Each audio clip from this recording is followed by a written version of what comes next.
Okay, I'd like to thank Owen and Francis and Anthony for this opportunity, and obviously the MacArthur Foundation for the ability to come out here and talk. Anthony covered a brief sort of overview of episodic memory. I'm going to narrow down even farther into episodic memory. As you can see, there's a lot of topics that you could discuss in episodic long-term memory, and I'm going to be focusing on episodic recognition memory. That is the ability to say that a person or a stimulus was an element of a prior experience or encounter. To say, yes, I recognize you from a prior encounter that I had with you. Okay. And what I want to do is to try to sort of discuss a little bit. Oh, by the way, I am not an expert on eyewitness identification. So that's an applied sort of phenomenon. I am a very geeky, basic research sort of scientist. Hopefully some of the things I talk about will definitely inform that area, and I will cover a paper that has recently taken a fairly sort of geeky laboratory measurement approach to this problem to try to say something about sequential versus simultaneous lineups.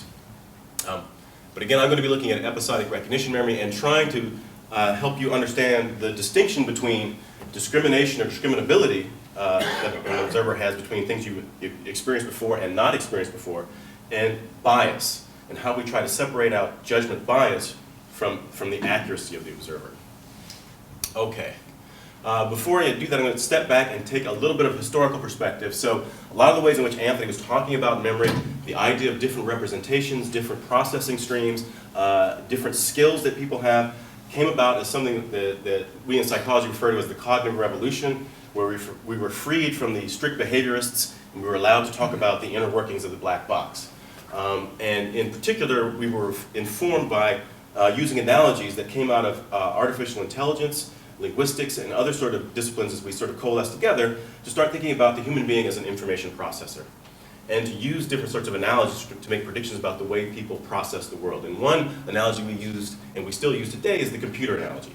That there are analogs between the way computers work and the way human beings work in terms of input and output systems, processing bottlenecks, different types of representations. So you'll often hear people refer to working memories Anthony discussed as very similar to the way your RAM operates in your computer. It's a very small sort of memory component. It doesn't hold a lot of information, but what it does hold is immediately accessible, and so you can work with it, manipulate it. That end-back task that Leslie showed yesterday is a nice example of that. You have this information online that you're working with it, but we also have a long-term memory that has a huge capacity.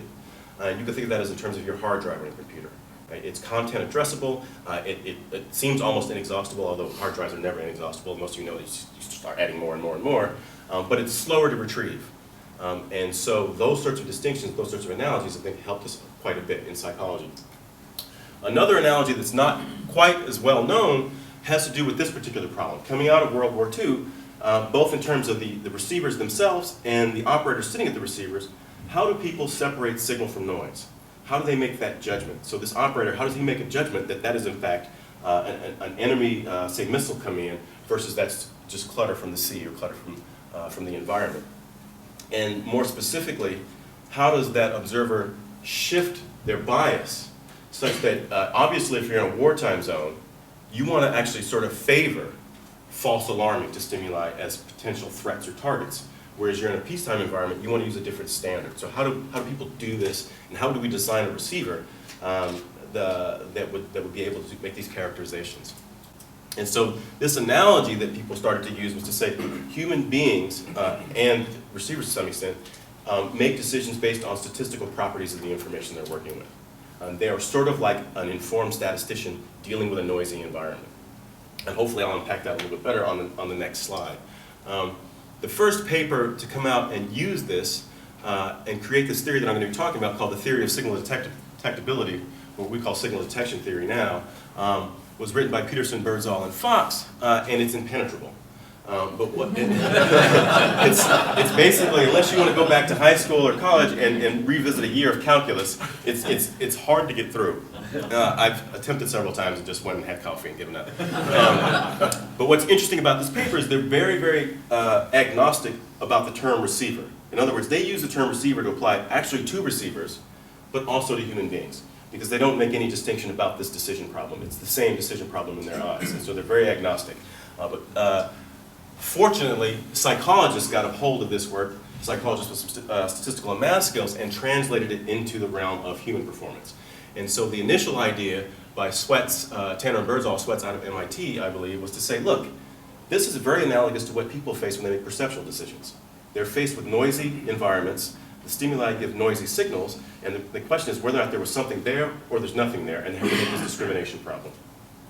A little bit later on, as we got into the 60s and the 70s, theorists actually said, well, wait a minute, this is actually also like a recognition memory problem. You have stimuli that are familiar and stimuli that are novel, and the question is how do you distinguish between these two states, and how do you bias or avoid biases when you're making these sorts of judgments? So what does this theory, this signal detection theory, allow us to do? Well, it starts to allow us to answer some basic questions like, one, why do recognition memory errors occur? We've run hundreds of thousands of recognition memory tests in my laboratory. I have never, if you run a list long enough, I have never, ever seen a subject not commit errors in recognition memory. The percentages can be small, but it's almost impossible not to commit these sort of confusion errors between things you've studied and things you have not. What are the consequences of biases and strategies during recognition judgment? Something that psychologists are generally interested in is how can we rank observers in terms of their accuracy independent of any potential for bias, right? Because different people have different proclivities to sort of say, yes, I recognize that versus I don't recognize that. Just as when you go into the eye doctor, you may really wish that your visual acuity was good. You may form various strategies to try to outwit the eye doctor. And what the eye doctor really wants is a test or a theory that allows him or her to isolate your discriminability of visual stimuli from your desire to try to cheat the test. And that's what this theory allows us to sort of do. And something that I hope is interesting for this group is, can you use these sorts of models to differentiate between different procedures as more or less accurate and useful for discriminating known versus unknown targets? Since it's almost impossible for me to talk about anything without talking about my own research, I will try to creep in at the back end a couple of studies in which we actually purposefully bias people to see how they use environmental cues to inform their own recognition judgments and try to boost their accuracy in the laboratory. So I've talked about this revolution. Yes, we're going to view the observer as making a statistical judgment or as an informed statistician making a judgment, sort of as an analog. But I haven't shown anything sort of to connect to that idea. And so here's a statistical problem. Say we have a set of test scores, and we suspect they may have been inflated. Like you could think about mandatory testing or all sorts of environments where people are worried about the purity of the test scores they're looking at, and say we think they may have been inflated by, say, adding 5 points to each score in the sample. And the question is, how do we decide whether this particular set of test scores were tampered with or not tampered with? This is what's known roughly as the Neiman-Pearson problem, and the statistical model is the Neiman-Pearson decision model. And what you have here is you have essentially the set of samples you would expect if they were not tampered with. Right? You have this distribution of samples that you should get, sample means that you should get, and you have a separated distribution by 5 points of the set you might expect had they been tampered with. And what Neiman and Pearson were able to figure out is essentially how should you place your decision criteria in your cut point to make these judgments about tampered or not tampered. And in the simplest sense, and I'm really basically oversimplifying this problem, is you should place your cut point to refer to things as tampered or not tampered right at the intersection of these two distributions. Right? And that tells us where our decision criterion should be if we're going to be optimal. Now this assumes a lot of things. This assumes basically that the prior probability of tampering is 50% for either thing.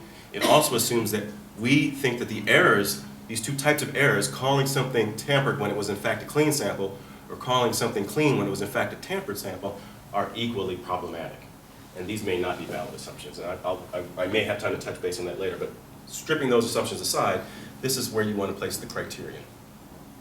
And this particular criterion will maximize your tendency to be correct over the long run. Right? Not on any given sample you don't know if you're correct, but over the lifetime of making these judgments, you would maximize your tendency to be correct. Now, whenever I used to read this and and I talk to colleagues and we say, yes, this is where you want to put the optimal criterion, I used to nod my head a lot and go, yeah, sure.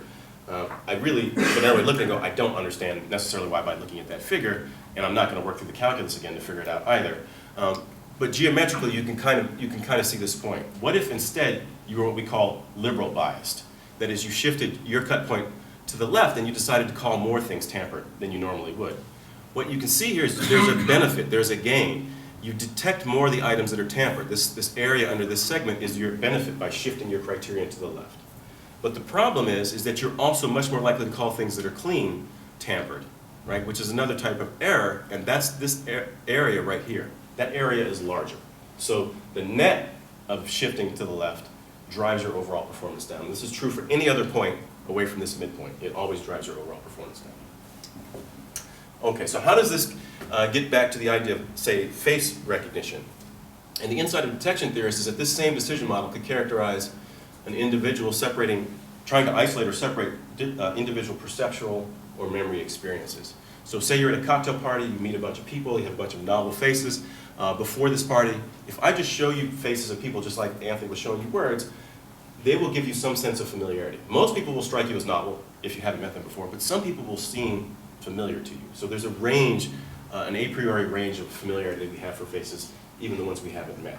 If they're introduced at a cocktail party, the model essentially says this is a new distribution of faces that have been shifted to the right, and they're now familiar overall, but there's a range of variability.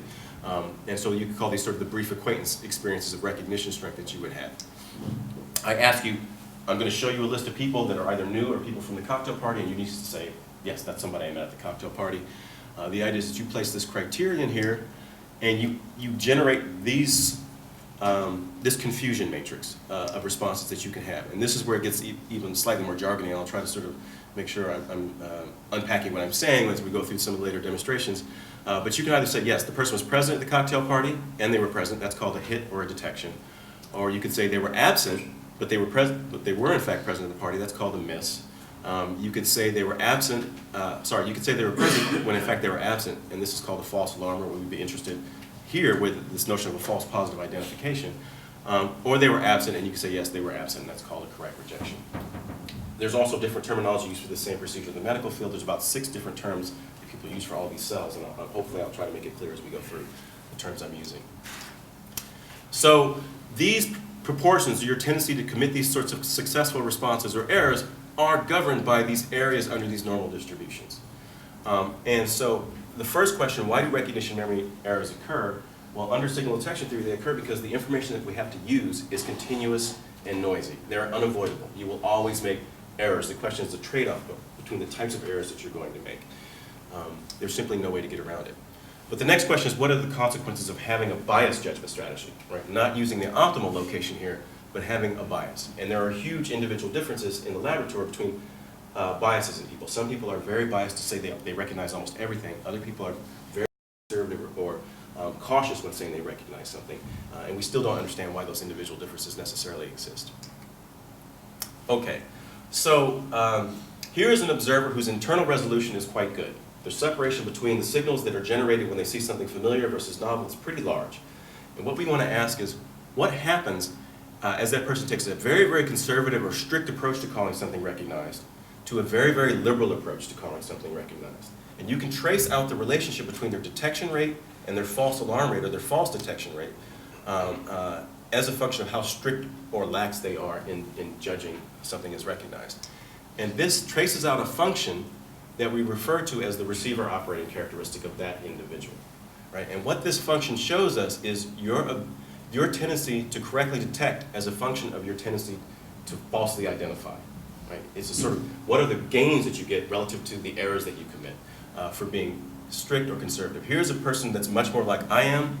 Their internal signals between people they've met and not met are not separated by very much, right? And as they go from very strict to very lax, it traces out a function, but this function is lower, is shallower than this function up here. Okay. This receiver operating characteristic is the bias-free, the area under this curve is the bias-free measurement of accuracy. It is the statement of someone's accuracy regardless of where they position their particular decision criterion across all possible levels of conservatism they could display. Another way to think about this area is that is the probability that if I randomly sample an old item and new item and show them to you, that you will make the correct judgment. Right? So the area measure is what we really want when we want to say somebody is more or less accurate than somebody else. Okay, not only can the ROC be used to describe the relative accuracy of 2 different observers, but the other major insight of it, and the reason why it's so useful in the medical profession as well, is that it can be used to rate the relative accuracy of different diagnostic tests, say in the medical field, or different procedures, say lineup procedures. In other words, you can now treat the unit of analysis not as an individual and compare 2 individuals, but as a test type or a test procedure and compare the 2 test procedures and look at the ROC of the 2 procedures. Now the only trick here is that there's a shift here. Before, and the way most signal detection theorists talk about it, we're worried about the accuracy of individuals. And so the comparisons between me and you as an individual and the separate trials of an experiment, say the 300 times I show you new and old faces. When you move to procedures, now the procedure is the unit of analysis, and the trials are the individual statements of observers saying, yes, I recognize that suspect and I'm highly confident, or I don't recognize anybody from this lineup and I'm highly confident. Right? So those are the trials. So people are no longer the unit of analysis, it's the test procedure that's now the unit of analysis. The only other thing I want to sort of point out before we actually get to the paper is that under this framework, it's important to always go back to the point that percentage correct, our natural way of thinking about accuracy, is not particularly informative. So if I look at your percentage of correct judgments, it doesn't really tell me much about your overall discriminability capabilities. And you can see this here with this particular observer and this ROC. Here, the person is very, very cautious, and they call almost everything new, unexperienced. But their percentage of correct is necessarily about 50%, because half of the things are new and half of the things are old. If they're optimal in their criterion placement, they get about 75% of the things right. But if they are super liberal, they go back to about 50%. But this is the same observer with the same capabilities. They just have different strategies. So the percentage correct is not very informative when you're talking about somebody's accuracy, counterintuitively enough. Okay, so how do we actually examine this? What we do in the laboratory, or what we do when we look at these different sorts of procedures, is we use confidence as a proxy for where this criterion location is. So what we want to look at is the idea that people's most confident endorsement represents the highest sort of criterion they would have used. And then we plot the first hit rate relative to the first false alarm rate that we would observe. Then we say, oh, let's take their medium confidence responses and look at the cumulative data to the right of this. Anything that was endorsed with a medium or higher level of confidence. Then you take their next level of confidence, and so this is how you actually trace out the empirical ROC for an observer or a procedure. How well does this actually do? Pretty well. So this model actually works quite well. And this is actually recognition data for people and their ability to remember odors after either 1 week or a 10-minute retention interval. And you can see that the actual points of the observer trace these theoretical arcs quite well. Right? So there's this nice match between the model and the actual performance of people. Okay, so how does this relate to the actual question of interest here? Mickey's, Flo, and Wickstead were very interested in this phenomena and saying, let's use the receiver operating characteristic to look at the different sequential versus simultaneous lineup procedures to see which one yields the greater discriminability between targets, target present and target absent lineups. Again, now that it's the procedure itself is the unit analysis, and what we're looking at is we're going to collapse across individuals making single identifications and look at the two procedures. These are the 4 possible situations you could find yourself in. Okay, as a subject, you can either be in a simultaneous lineup with the perpetrator present, a sequential lineup with the perpetrator present, simultaneous perpetrator absent, sequential perpetrator absent. These are the potential situations that could lead to false alarms. These are potential situations that could lead to hits or correct detections. This is obviously very important because there's quite a bit of debate about the relative utility of sequential versus simultaneous lineups. And in the Mickey's paper, they make a fairly strong argument. I think a brief review of the literature shows that the general assumption was that the sequential procedure is superior, yields better outcomes, is more accurate than the simultaneous procedure. And this push to get people to be more willing to adopt the sequential procedure. The only thing else is a caveat here. One can't really safely, so the take-home point is you can't compare the accuracy of 2 people, 2 tests, 2 procedures without collecting a full ROC. We don't do it because it's time-consuming, but you really have to do it. The only case where you don't have to do it is where one procedure yields a higher detection rate and a significantly lower false positive rate. There, it's not ambiguous which procedure is better, but that almost never really happens in real practice. Usually, they tend to go in the same. The hits and false alarms go in the same direction. Okay, what do the data look like given the ROCs I've just showed you? It's pretty straightforward. This is 538 undergraduates. This is simultaneous line procedures with six members. And this is the hit rate accumulated across confidence. This is the false positive rate accumulated across confidence. The area under the simultaneous procedure is significantly higher than the area under the sequential procedure. So the simultaneous procedure yields greater discriminability across these subjects in these situations. They also moved to an internet sample to get a broader array of people other than just college undergraduates. Here the numerical pattern is the same. Simultaneous yields greater discriminability than sequential, but it wasn't statistically reliable. And in a final study, they wanted to look at a situation where they have unfair lineups.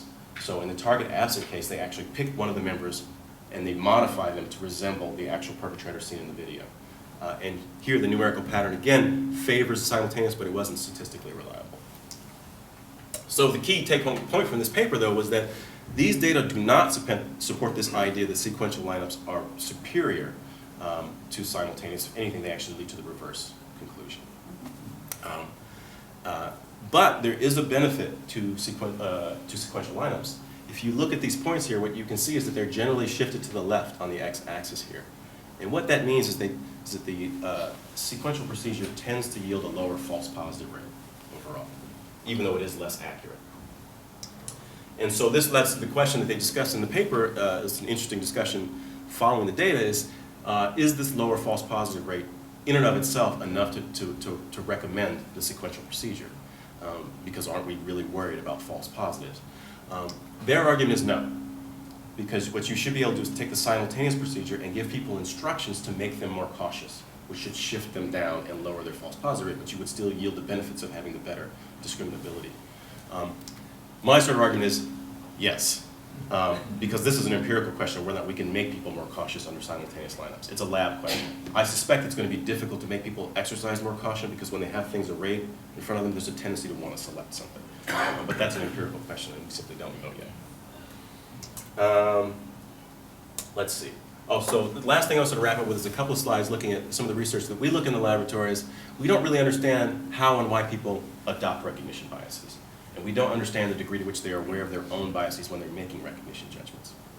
So what we do is we give people standard study lists and in something we call the explicit memory cueing paradigm. So they study a list of boring words, but then at test, what we do is we tell them we're going to give you hints before each memory probe.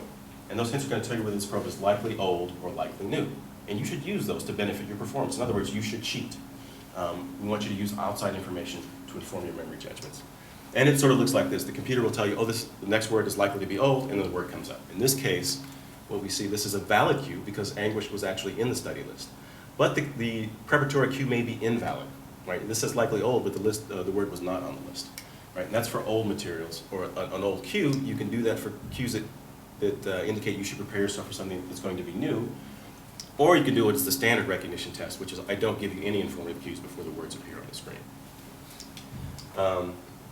What we see when we do this in the laboratory with undergraduates is that, perhaps not surprisingly, people can boost their accuracy quite a bit when they have these probabilistic cues in the environment. Their recognition judgment accuracy goes up.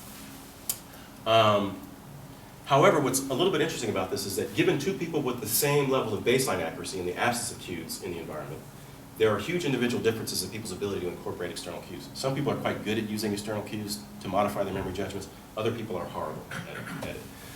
And part of the reason is that some people are essentially just horrible. They're not very well calibrated. They don't know when they don't know something. Their accuracy is fairly good, but their mapping of confidence onto their accuracy is horrible. And you probably all know people like this. They're definitely confident in cases when they absolutely do not know the answer. And they're definitely confident in cases when they absolutely do know the answer. It's not that they don't know, it's not that they're good at knowing or not knowing, it's that you have no idea based on their confidence whether they know or don't know. Turns out this is actually, there's a variation in this skill. We also know that left lateral parietal cortex is very sensitive to the discrepancies between your expectations about your memory and the stimuli that appear on the screen, right? So when there's conflict between expecting something to be familiar and it's not, or expecting something to be novel and it's not, there's a very large response in lateral parietal cortex in other brain regions. What's interesting is that the response the brain has to unexpectedly novel stimuli is fundamentally different than the response the brain has to unexpectedly familiar stimuli. It drives different regions that we think are engaged in different functions. And in particular, we think that when you encounter an unexpectedly novel stimulus, you drive regions that are associated with orienting to the external world, visual attention regions. When you encounter something that's unexpectedly familiar, you don't do that. That's counterproductive. You actually drive regions that are associated with explicit memory monitoring. So you're trying to resolve this ambiguity. We also know that lesions of the left lateral parietal cortex do not disrupt basic recognition abilities. So a person with a very, very large lesion sitting right here in the brain is perfectly able to discriminate the novel from the familiar. But in our paradigm, what they appear not to be particularly good at is using external cues to bias those judgments appropriately. Last piece of data. This is from a graduate student in my lab in her dissertation. We have always used these sorts of cueing paradigms under the assumption that people do this volitionally. I say, hey, I'm going to give you these environmental cues. I want you to use them to bias your memory judgments to benefit your overall performance. So have at it. What never really occurred to us is that people may not be able to stop themselves from doing this. So what we did in this paradigm was to give them a couple of blocks where they use the cues, and they would say, by the way, we prefer if you only rely on your own internal memory signals. Do not use this environmental cue to inform your memory judgments. Just ignore it. It's very, very important for us. It's very, very important for her dissertation. She won't be able to leave school if you let these external cues influence your reports. And so we intermix these blocks. On this axis right here, you can see what happens when people are not cued in the environment. Their tendency to call items old overall is 50%, and we refer to that as unbiased. They are an unbiased observer on average. If you look in the condition where we tell them, please use these environmental cues to benefit your performance, if there is a likely old cue in the environment, it increases their probability of saying something is old by 15%. If there is a likely new cue in the environment, it decreases their probability of calling something old by about 15%. So the question is, what happens when we tell you, stop, please don't do this anymore? What you see is it decreases their reliance on the environmental cues, but they are extremely far from eliminating their reliance on these environmental cues. So this is her first experiment. We are in the midst of about 5 experiments to beg, to plead, to pay people, to give them reinforcements, to do all sorts of things to stop them from doing this. And it appears as though people cannot stop themselves from doing this, and they don't know that they're actually doing it. So it may be the case that very early on in the processing stream, that once you have an expectation about the way a stimulus is going to be in the environment, you are essentially, in some sense, doomed to be biased towards that judgment, even when trying to restrict yourself from doing it. Thank you.